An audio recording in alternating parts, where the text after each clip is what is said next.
Kalau untuk pilkada serentak, ya mungkin yang membedakan kita dengan wilayah lainnya di Indonesia, yakni kita ini kan provinsi kepulauan. Ya, nah, memang ada sedikit tantangan, bukan hambatan, tantangan yang membedakan pola pengawasan kita dengan wilayah yang lumayan besar, ya.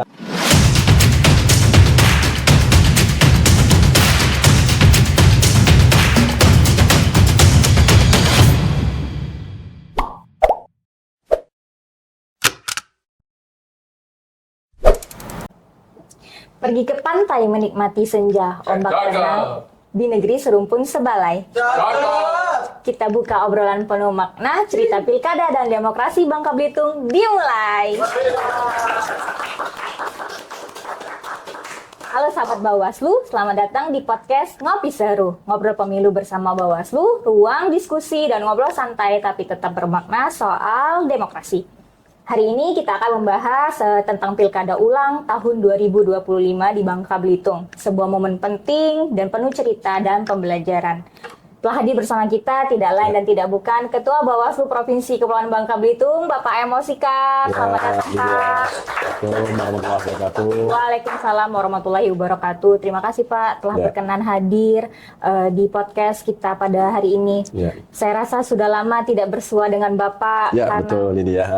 Kebetulan saya dengar Bapak habis ibadah umroh ya, Pak? Ya, kemarin kami sekeluarga menjalankan ibadah umroh, ya. Alhamdulillah sudah kembali ke tanah air dengan keadaan sehat walafiat. Alhamdulillah. Ya. Soalnya masih ada nih Pak, wangi-wangi Mekah, ada kayak 1000 malaikatnya gitu Pak. Amin. Soalnya ada teman saya nih kayaknya baru pulang ibadah umroh juga tapi udah hilang gitu malaikatnya Pak. Oh ya Pak, hari ini podcast kita Ngopi Seru itu akan membahas tentang pengalaman Bapak, pengalaman Bawaslu Bangka Belitung tentang mengawasi jalannya Pilkada Ulang yang telah dilaksanakan kemarin 27 Agustus 2025.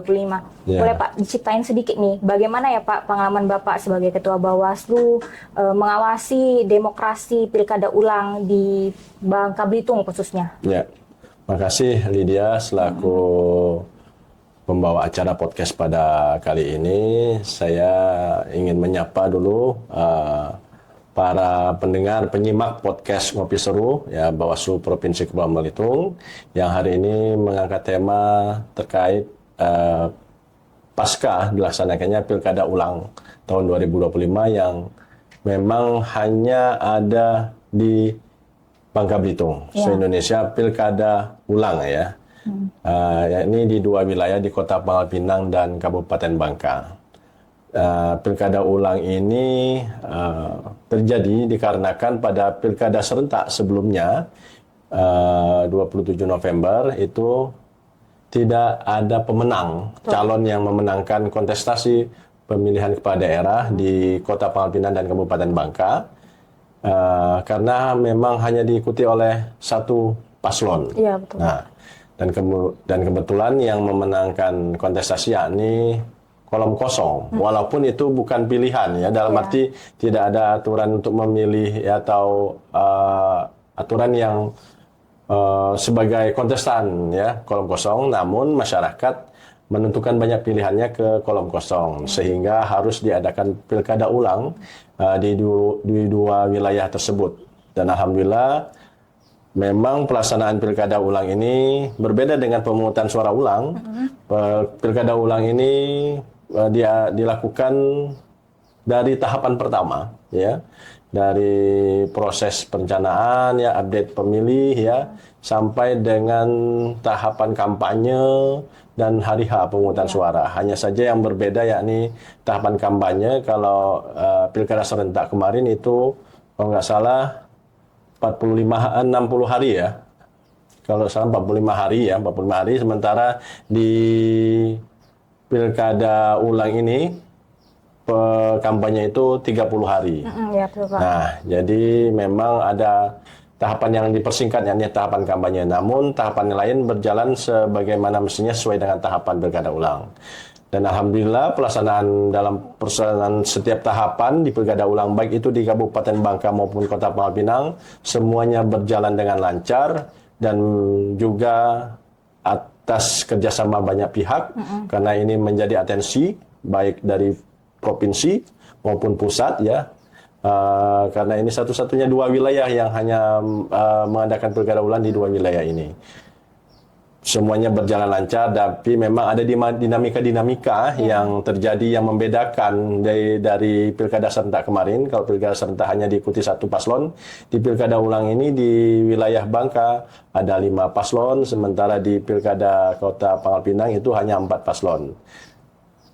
Partisipasi memang meningkat tapi tidak banyak, tapi ya karena waktu singkat ya pelaksanaan ini, tahapannya singkat setelah pilkada serentak. Tapi kami sangat mengapresiasi kinerja para pengawas ya, penyelenggara teknis juga, KPU juga, kota dan kabupaten akhirnya terpilih kepala daerah yang menjadi representatif, yang menjadi keinginan dari masyarakat 2 wilayah ini, Kota Pangkal Pinang dan Kabupaten Bangka, tanpa adanya permasalahan yang berarti. Oh iya. Di 2 wilayah ini hanya di Kabupaten Bangka yang ada gugatan di Mahkamah Konstitusi, tapi alhamdulillah semuanya itu ditolak oleh Hakim MK berdasarkan pleno mereka, karena kita berhasil mempertahankan kerja-kerja pengawasan teman-teman di lapangan, dan KPU juga berhasil meyakinkan proses yang berlangsung di Pilkada Bangka kemarin sesuai dengan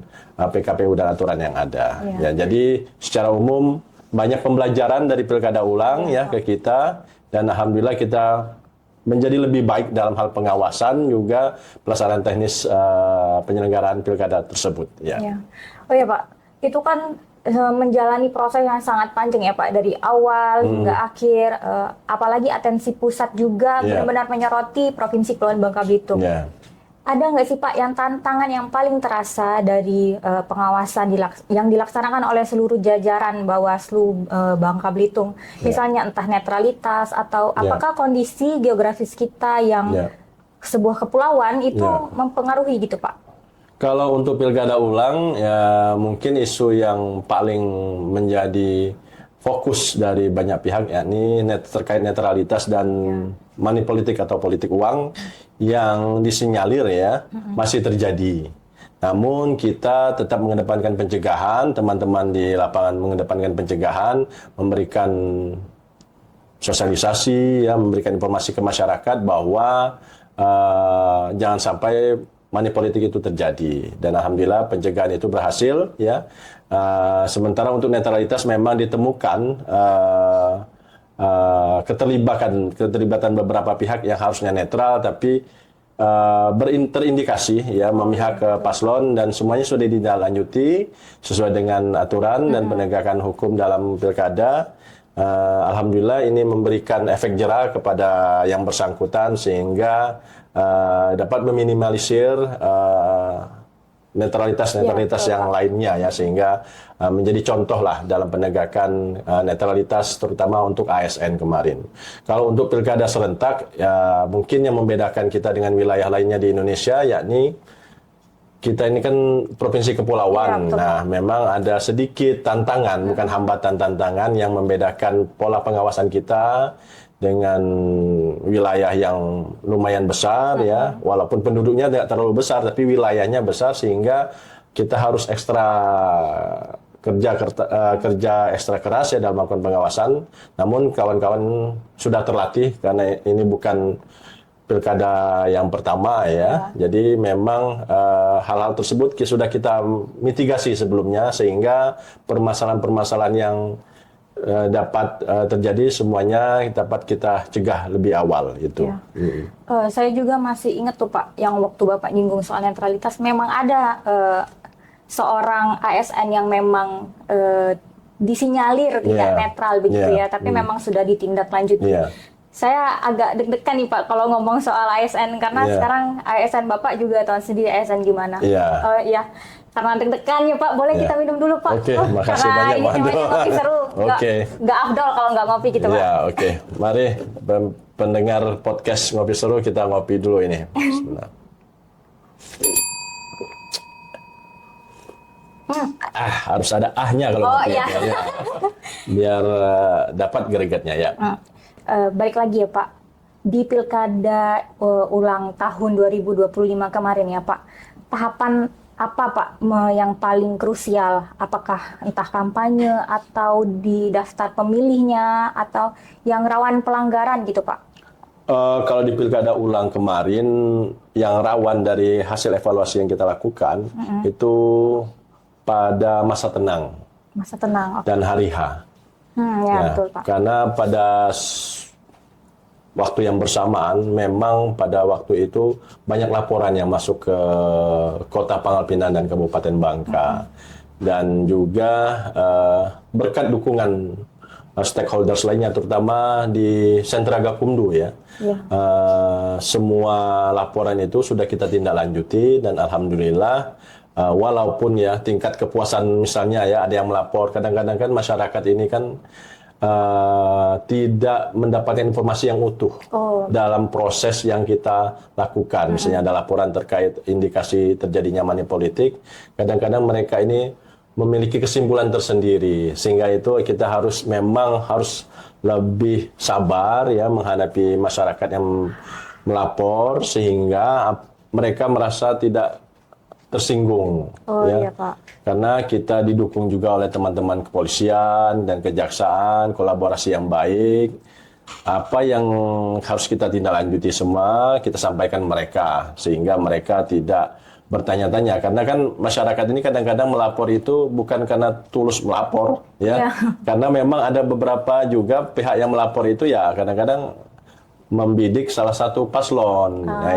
Tapi ya itu sesuatu yang biasa di negara yang demokrasi, semua pihak dapat bersuara ya, selama tidak melakukan pelanggaran atau melanggar hak-hak pada masyarakat lainnya. Tapi sejauh ini ya itu ya di tahapan yang krusial, masa tenang dan hari H itu ya. Karena hari H ini berdasarkan pengalaman di pilkada serentak ya cuaca, tapi alhamdulillah kemarin pilkada ulang cuacanya sangat mendukung, sangat cerah ya. Terlebih juga banyak pihak yang ikut memonitor pelaksanaan pilkada ulang kemarin ya. Iya sih Pak, kemarin juga mungkin masyarakat ini masih sepotong-sepotong begitu ya Pak mendapatkan informasi. Sedang mungkin mereka juga masih mencari gitu informasi yang diberikan oleh Bawaslu, oleh kepolisian, oleh KPU begitu ya Pak. KPU ya. Begini ya Pak, setelah melewati banyak ya Pak dinamika, ada yang negatif, ada yang positif. Menurut Bapak sebagai Ketua Bawaslu, pandangannya kira-kira demokrasi kita khususnya di Bangka Belitung ini akan dibawa ke arah yang seperti apa ya Pak? Kalau melihat demokrasi di Bangka Belitung ya, dengan suksesnya terlaksana pemilu, pileg ya, pilkada serentak, ada catatan kritis ya yang memang selalu menjadi PR kita bersama, bahwa kan paling banyak ini kan hak memilih ini digunakan oleh Gen Z, Gen Y ya, Gen Z, milenial ya. Nah, para pengguna hak pilih ini ya, yang dominan ini mayoritas pengguna hak pilih ini yang dinominasi oleh Gen Z, Gen milenial ya. Ini saya melihat mereka ini tidak, karena ini generasi kalau menurut saya ya, karena ini zamannya digitalisasi, semuanya serba instan. Iya, betul, Pak. Sehingga mereka mencari informasi itu hanya yang tampak aja, Pak. yang tampak aja, yang kulitnya aja, tidak mendetail ya, terutama misalnya tentang para kandidat. Mereka hanya sekelebat misalnya di media sosial hanya melihat yang tampaknya saja, pada tidak mencari lebih dalam ya, mendalami misalnya kandidat ya, baik itu di pemilu ya, pilpres, pileg dan pilkada serentak. Sehingga mereka tidak memiliki bayangan kalau si A terpilih, si B terpilih, visi misinya apa. Betul. Ya. Nah, sehingga tidak ada titik kritis, mereka tidak berpikir kritis ya, tidak berpikir ingin mencari tahu kandidat ini seperti apa, mau dibawa kemana misalnya. negara ya, ke depan, daerah ke depan seperti apa, sehingga lebih ikut-ikutan. Karena misalnya ada viral ini, misalnya terkait ini, mereka hanya ikut-ikutan. Nah ini memang diperlukan banyak pihak ya, keterlibatan banyak pihak dalam memberikan informasi yang utuh ya ke masyarakat, terutama ke Gen Z ini ya, agar dalam menentukan pilihan mereka tuh benar-benar tahu siapa yang mereka pilih ya, mengenal siapa yang mereka pilih dan bertanggung jawab terhadap pilihan mereka itu ke depan. Itu kalau di Bangka Belitung saya rasa ya hal yang sama sebenarnya, dan ini menjadi bahan evaluasi kita ke depan bahwa pemilu pilkada itu bukan hanya secara prosedural, tapi juga substansinya harus dapat semua itu. Berarti intinya Pak, kita itu berharap masyarakat itu bisa terlibat setidak-tidaknya itu untuk mencari tahu latar belakang ya Pak, calon pemimpin itu baik yang dari pusat maupun sampai ke daerah. Terakhir nih Pak, karena Bapak juga tadi nyinggung generasi muda dan milenial, apa ya Pak harapan Bapak untuk demokrasi khususnya generasi muda, karena kan ini akan terus meregenerasi gitu Pak. Pesan saya terhadap generasi muda, generasi milenial, ya, generasi Gen Z ini ya, tampuk kepemimpinan ya, itu di wilayah, di daerah ya, di pusat itu pasti akan berganti. Iya betul. Pasti akan ada regenerasinya. Jadi kita harus banyak mendapatkan input informasi yang valid ya, dan juga kita juga jangan apatis. Ya.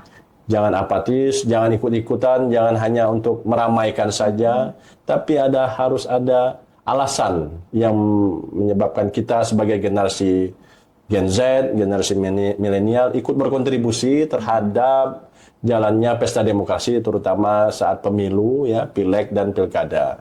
Sehingga ke depan mereka ini kalau ada kesempatan duduk, jadi mereka sudah siap tidak mengulangi kesalahan-kesalahan sebelumnya, sehingga mereka sudah benar-benar kompeten ya untuk segala sesuatu, tidak hanya berkaitan dengan jabatan politis ya, tapi untuk sumber daya manusia kita ke depan, sehingga secara utuh ya proses demokrasi ini benar-benar menghasilkan pemimpin ya.